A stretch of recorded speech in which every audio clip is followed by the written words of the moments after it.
Los momentos en familia son más agradables disfrutando de un desayuno con unos deliciosos huevos, especialmente cuando son de Eggland Best. Tienen un sabor deliciosamente fresco y la mejor nutrición, como 6 veces más vitamina D, 10 veces más vitamina E y el doble de omega 3 y B12 que los huevos regulares. Para nosotros, los huevos pueden ser cocinados de cualquier estilo, siempre y cuando sean los mejores. Eggland Best, mejor sabor, mejor nutrición, mejores huevos.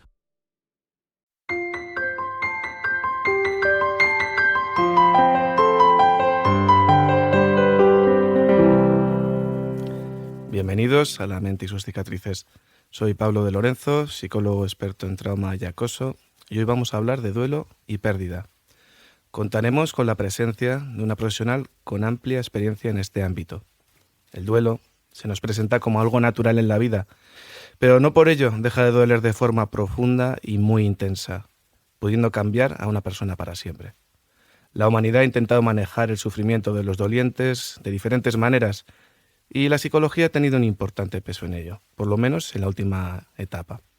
Hoy podremos aclarar importantes cuestiones en nuestra entrevista. Tenemos con nosotros a la psicóloga experta en duelo, Elena Subijana. ¿Qué tal estás, Elena? Hola, Pablo, encantada de estar aquí. Muy bien. ¿Quién es Elena Subijana y cuál es su proyecto? Bueno, pues como has dicho, soy psicóloga y desde el año 2006 me dedico a atender a personas que han perdido un ser querido y tienen dificultades para superarlo. Tengo una consulta especializada en el tratamiento de duelos y de otras pérdidas, por ejemplo, también rupturas de pareja o ese tipo de situaciones que no dejan de ser también una pérdida. Vale, Elena. Y empezando, ¿podrías respondernos qué es el duelo exactamente? Pues de una forma muy resumida, diríamos que el duelo es una reacción normal de adaptación ante una pérdida importante. Normalmente lo asociamos a la muerte de un ser querido y efectivamente en esos casos necesitamos hacer un duelo.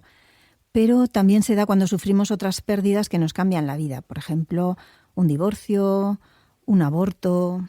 También puede darse ante una pérdida de facultades, por ejemplo, alguien que sufre un accidente y pierde la movilidad de las piernas, ¿no? Pues para poder adaptarse a esa realidad tan dura, también tiene que hacer un proceso de duelo. Es importante tener presente que no es una enfermedad ni es un trastorno psicológico, sino que es un proceso natural y sano y que necesitamos atravesarlo para llegar a superar esa pérdida. ¿Y cómo puede ser que sea sano cuando puede llegar a doler tanto? Sí, ¿verdad? Es una de las grandes paradojas. El que sea sano no quiere decir que un buen duelo sea el duelo que no duela. Se trata de que seamos capaces de atravesar todo ese proceso para poder dejar atrás todo ese dolor, ¿no? No hay una manera de llegar a la meta sin atravesar todos esos sentimientos dolorosos. Y una duda que me surge es si a través del tiempo y a través de las culturas la expresión del duelo en el ser humano ha ido variando o se ha mantenido estática de alguna manera. ¿Hay diferencias entre culturas y civilizaciones de la forma en la que se expresa y se siente el duelo? Pues sí, podemos diferenciar el duelo, que es esa experiencia interna y personal, de lo que podemos llamar luto, que es como ese conjunto de ritos, de costumbres que se expresa, en que se expresa el duelo en público, digamos, ¿no? Y esos son muy diferentes en las distintas culturas humanas. Todos los grupos humanos tienen algún tipo de rituales relacionados con la muerte, ¿no? Y esos rituales ayudan, en realidad tienen una función muy terapéutica, son muy útiles. Me atrevería a decir que son necesarios, ¿no? Aunque algunos puedan parecer siniestros vistos desde otras culturas, por ejemplo. Sí, porque eso es muy adaptativo según la situación que tenga cada grupo humano, ¿no? De alguna manera se ha ido creando adaptado a esa realidad en que viven ellos, ¿no?